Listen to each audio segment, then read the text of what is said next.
Michel Platero, bonjour. Bonjour Robert Laffont. Comment va avec ce soleil de juillet? Ah ben on a l'impression qu'il fait soleil depuis des mois alors que c'est depuis une heure là. Bon, vous êtes souriant, mais bon, votre secteur, l'immobilier, alors vous êtes président, vous connaissez, vous êtes l'ancien président de la FNAIM Île-de-France, vous êtes président maintenant de l'Institut Janus. Oui, c'est ça. Qui est un cercle de réflexion sur l'immobilier. Ouais, sur le logement, ouais, c'est ça, exactement. Vous avez refondé il y a quelques mois, et qui fait déjà beaucoup parler de lui, par proposition sur l'immobilier. Alors, bon, l'immobilier, je ne vais pas vous en rajouter une couche, secteur sinistré en ce moment. Oui, c'est un secteur qui s'est sinistré dû il y a eu les taux d'intérêt qui ont bloqué le développement des ventes. Il y a surtout les nouvelles normes qui sont passées. Je vous donne un exemple. Le prix de construction est passé en 3, 4 ans, 5 ans, il est passé de 1100 à 2000 euros, ce qui fait que le manque de logements neufs est astronomique et on en a pour un moment. Et du coup, le logement ancien, lui, comment dirais-je, le logement ancien, à cause des taux, a été freiné à cause des taux et il a eu beaucoup de mal à reprendre. Enfin, l'État ne nous a pas beaucoup aidés ces derniers temps. Oui, ça repartait un peu pourtant l'immobilier. Et il y a eu un petit sursaut.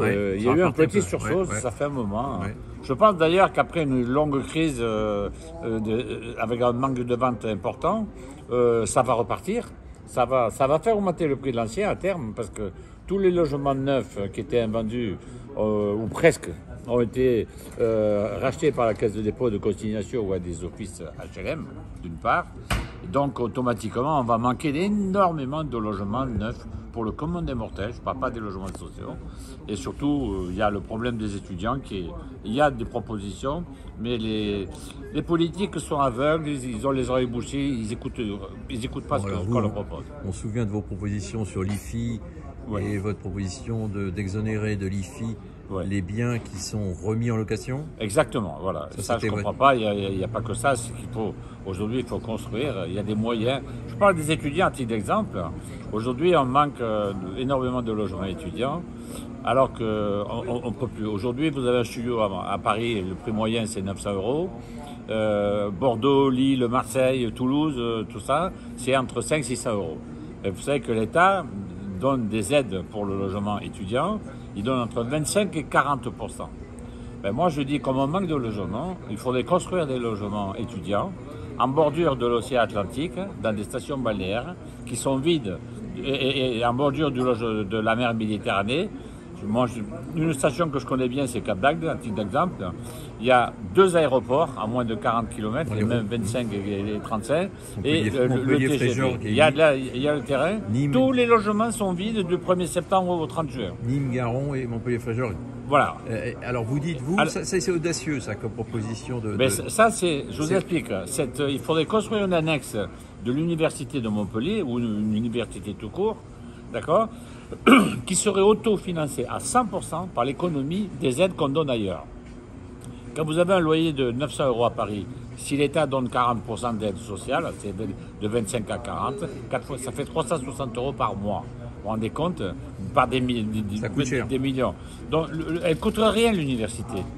Et occuper, en fait, votre grande idée, c'est occuper les logements touristiques. Oui, exactement. En les transformer en logements d'étudiants. Ouais.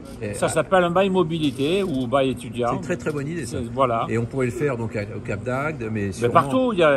Sûrement du côté de Nantes, il doit y avoir. Il faut des aéroports, des TGV. Partout. Voilà. À Nantes, ça doit être possible. Du côté de la côte atlantique, il doit y avoir à côté de Nantes, parce que Nantes, c'est une grande ville. À côté. Il y a plein de stations qui sont pas loin de. Avec un TGV des aéroports, puis c'est ça. Puis ça coûterait, vous vous rendez compte? À Caen, il doit y avoir des logements sur la côte normande qu'on doit pouvoir réutiliser, qui sont vides l'hiver. Les loyers seraient moindres, à 250, 300 euros le loyer. Vous vous rendez compte, des étudiants, par rapport à 900 et 1000 euros, c'est énorme. Donc ça ne coûterait rien du tout. Mais ça, ils sont sourds-muets. Bon, Michel Platero, vous êtes un homme d'idées, vous êtes un homme d'action aussi, vous êtes un agent immobilier, vous êtes maintenant président de l'Institut Janus. Les hommes politiques s'abreuvent de vos idées, mais pour l'instant, ils sont frileux. Alors, relancer le logement, c'est une priorité. Bon, il y a des incertitudes politiques, mais là, on est à 2 jours des législatives, donc on va être très vite fixé. Alors, le programme, sans faire de politique, mais Alors moi, je ne vais pas faire de politique politicienne, Non. mais je vais quand même prévenir, il y a 5 millions de propriétaires bailleurs, des gens qui achètent, qui louent. Une majorité d'entre eux sont des anciens commerçants, ouvriers, bouchers, charcutiers, cordonniers, peu importe, qui faisaient 70 à 80 heures par semaine, qui n'arrivaient même pas de quoi payer le salaire à leur épouse, et qui pendant 20-25 ans ont économisé pour se payer un studio ou un 2 pièces. Aujourd'hui, les revenus de ce studio et de ce 2 pièces leur servent à remplir le plein de la voiture, remplir le frigo. D'accord, ça c'est important parce que ce sont des gens qui ont des petites retraites. Complément de revenu. C'est un complément de revenu, voire payer les charges de chauffage qui ont augmenté drastiquement dans les copropriétés. Complément de revenu qu'ils ont bien mérité. Parce voilà. Que c'est dû à leur travail et de toute leur vie. Voilà. Ces gens-là, je les préviens qu'il y a une idée de LFI voilà, qui souhaite retirer la loi Kasbarian, c'est la loi des squatteurs. Ça veut dire qu'aujourd'hui, les squatteurs, ils peuvent être virés plus rapidement qu'à l'époque. Et aujourd'hui, si vous voulez, si les squatteurs, ils pourraient rentrer dans l'appartement de n'importe quel bailleur, squatter et ils ne seraient même pas punis de quoi que ce soit. On va favoriser. Ça, c'est une catastrophe. C'est une honte. C'est honteux. C'est une honte. C'est honteux. Et le LFI et tous ses alliés qui sont d'accord avec ça. Parce que s'allier avec des gens comme ça, pour le logement, c'est catastrophique. Personne ne le dit. Ça, voilà, personne ne le dit. Vous le dites, c'est bien. Donc attention, et puis on parle je donne aucune consigne de vote parce que mais là on regarde les faits. Moi je m'occupe que du logement et je préviens ces propriétaires bailleurs, c'est une catastrophe pour eux. Oui, vous pourriez parler aussi de l'impôt sur la fortune qui va se rajouter à l'IFI parce que j'ai pas l'impression. Si vous voulez, mais c'est vrai, c'est un impôt ridicule, mais là unique en Europe. Hein. Oui, c'est unique en Europe et puis on manque tellement de logements. On parle d'Europe et on veut taxer les riches. Voilà. Alors que les riches sont déjà partis. La moitié des grandes fortunes de France sont à l'étranger et enrichissent nos voisins. Et je rappelle que la moitié des entrepreneurs, des grandes fortunes françaises, dans les 15 premiers, c'est des entrepreneurs qui sont créés de zéro. C'est ça. Il faut le rappeler à nos amis des Insoumis. Alors dites-moi, Michel Platero, on parle de ça, il y a aussi la flat tax. Les Insoumis veulent libérer la flat tax. Exactement. Ils veulent libérer la flat tax et imposer le capital au même taux que sur les revenus. Ça, ça va être un coup d'arrêt. C'est un coup. Déjà, les revenus fonciers, eux, sont très imposés, mais en fait, ça va décourager tous les investisseurs pour le logement. Si les squatteurs sont libres de faire ce qu'ils veulent, si la flat tax pour les revenus qui ne sont pas fonciers, tous les revenus financiers sautent et sont imposés, ça va faire partir tous les... C'est une catastrophe pour l'immobilier. Voilà, catastrophe. Il n'y aura plus d'investisseurs. On manque déjà beaucoup de logements. Et je répète, je ne fais pas de politique, je parle que du logement. Vous donnez des faits précis. Voilà, c'est tout. Bon, je fais ça dans l'intérêt des professionnels de l'immobilier que je connais, qui eux ont des clients partout.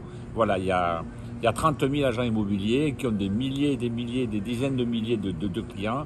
Et ça, c'est important qu'ils soient au courant. Je rappelle que vous êtes indépendant, vous êtes un organisme indépendant. Et vous n'êtes financé par aucun subside public. Ce qui n'est pas le cas de beaucoup de commentateurs qui viennent nous donner des leçons de morale et qui sont souvent, je dirais, qui ont des soutiens dans le monde politique. Ce n'est pas votre cas chez Janus. Alors, à rebours, le Rassemblement national, son programme sur l'immobilier... Je ne suis pas là pour faire de la publicité pour un parti politique. Expliquez-nous ce que propose le Rassemblement national sur l'immobilier. Je crois qu'ils veulent faire sauter l'IFI, je crois. Ils veulent le remplacer par un impôt sur la fortune financière. Voilà. Bon. Mais je ne veux pas faire de publicité, ni pour le Rassemblement, ni pour le centre, ni pour Renaissance. Parce que vous avez des adhérents d'obédience différents. Voilà, moi j'ai des adhérents chez moi de tout parti, et je suis multiparti. Voilà. Vous avez lancé un avertissement simplement sur certaines mesures extraite du programme des portables qui vous appellent. On vous rappelle à l'ordre déjà, Michel. C'est ma fille. Michel Platero, il y a qu'elle qui peut vous parler comme ça. Bon, dites-moi, à vous écouter, ça ne peut qu'aller mieux demain, parce que là, finalement, l'immobilier n'a pas été favorisé, même par Emmanuel Macron. Non, ce serait catastrophique si LFI a fait sauter cette loi, la loi Kasbarian, la loi des squatteurs. Ça, ce serait énorme. une énorme bêtise. Une bourde. Une bourde de leur part. Qui coûterait cher. Se mettre des petites gens comme des petits commerçants, des petits bailleurs. Je sais bien qu'il faut aider les très pauvres. Moi, personnellement, je sors de l'orphelinat. Alors, être pauvre, je sais ce que c'est, il n'y en a pas beaucoup. Ok. Et je peux vous dire. Sortez de l'orphelinat, ouais. J'étais à Montpellier, à l'orphelinat de Montpellier. Ouais, c'est incroyable. Et dites-moi, Michel, vous en êtes bien sorti, parce que franchement. C'est l'intérêt, c'est la France. C'est la France qui permet ça. Bravo. Félicitations, j'ignorais. Dites-moi, parce que la situation de l'immobilier, les gouvernements Macron successifs, que ce soit Édouard Philippe ou Gabriel Attal, il ne faut pas dire qu'ils aient favorisé l'immobilier. Pas du tout. Ils ont eu le mérite de ne pas augmenter les impôts. C'est bien. Il faut le rappeler. La flat tax notamment, qui nous a mis à égalité avec nos pays voisins. C'est des bonnes choses, ça a permis de créer des emplois. Bon, mais l'IFI, quand même, ça c'est atypique. Ça, c'est quand même quelque chose qui n'existe que chez nous. On est le seul pays à avoir l'IFI. C'est contraire. Si on ne manquait pas de logement, on pourrait dire, je ne sais pas quoi, peut-être, même si je trouve cet impôt, mais on manque tellement de logements, on se prive d'investisseurs dans l'immobilier. On dit que le président n'aime pas l'immobilier. Et oui, je crois savoir pourquoi. Je pense que c'est le seul président qu'on a eu depuis 1945, je peux me tromper, si quelqu'un prend main. C'est le seul qui n'a pas d'enfant. Ah oui. Voilà. Alors peut-être que ça a eu une petite influence. Oui, enfin, il est quand même là pour prendre des décisions. Pour tout le monde. Pour tout le monde, oui. C'est vrai. C'est pas parce que vous n'avez pas d'enfant que vous pouvez ne pas comprendre l'immobilier. C'est le seul, peut-être. Peut-être c'est ça. Peut-être que je me trompe. C'est une grille d'explication. Mais j'essaie de trouver une raison à. Non, il disait souvent je parlais au passé, vous voyez, c'est inquiétant pour lui. Il est encore président pendant 3 ans, s'il ne démissionne pas, ce qui peut arriver, parce qu'on parle beaucoup de dissolution, mais il a quand même perdu au premier tour des législatives et aux européennes, en s'étant impliqué lui-même. Donc, s'il n'y a pas de majorité derrière... vous savez, il y a énormément... Qui ne connaît pas quelqu'un qui a un problème avec le logement? Vous savez, il y a les réseaux sociaux, il y a la publicité. Ce que tout gouvernement ne comprend pas, ou les partis politiques, ils ne comprennent pas compris. Dans l'immobilier, il y a des réseaux, soit des réseaux commerciaux, des réseaux de syndicats, il y a des réseaux, et il y a des millions de WhatsApp qui tournent, qui circulent. Et aujourd'hui, si vous ne connaissez pas quelqu'un, un foyer, une personne qui autour de lui n'a pas une personne qui manque d'immobilier, c'est pas possible. Tout le monde a un problème avec le logement. Ça peut être les charges astronomiques, l'augmentation des loyers, le manque de logement pour les étudiants, le manque de logement pour les personnes et suicides. Ça devient une catastrophe. Et ça, personne ne l'a vu. Le manque de crédit aussi. Ouais, manque de crédit. Il y a beaucoup de gens qui n'arrivent pas. Je crois qu'il faudrait, vous savez, les maires, les sénateurs, les députés sont censés faire des remontées.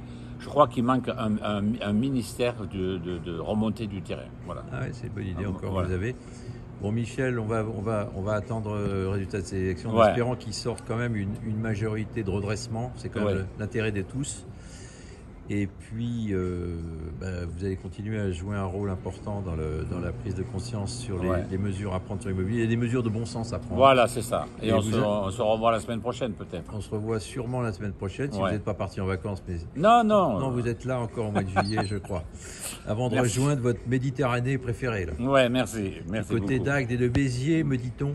Oui, c'est ça. Vous êtes très, très impliqué. Je suis originaire de là-bas, donc voilà. Et vous avez dit, Béziers est une ville qui a un renouveau incroyable. Oui. Il y a un maire qui est très connu aujourd'hui, Robert Ménard, qui a relooké Béziers, qui a fait beaucoup de choses bien. Et c'est vrai, ça, sur le terrain, vous voyez, Moi, j'ai des copains de tous bords politiques à Béziers, même des communistes, si vous voulez, des socialistes. Tout le monde vote pour lui. Voilà. Comme quoi, il faut juger les gens. Il est passé à 64% au premier tour. En dehors des étiquettes, finalement, ça serait bien qu'on se remette à juger les gens sur ce qu'ils font. Oui, c'est un peu ça. C'est un peu ça ce que vous dites. Bon, Michel. Voilà. Bon vote. Merci. Et puis, on ne va pas vous demander pour qui. Non. Parce que c'est le secret des urnes. Ouais. Et puis, merci de vos éclairages sur cette... Ah ben oui, je voulais prévenir les bailleurs. Voilà, les petits bailleurs qui ont besoin de leur revenu foncier. Message reçu. Voilà, merci. Michel Platero, merci, à bientôt. En direct de Boulogne-Billancourt, qui est votre ville, où vous êtes installé. C'est la ville. On est au Radisson, sur cours, charmante.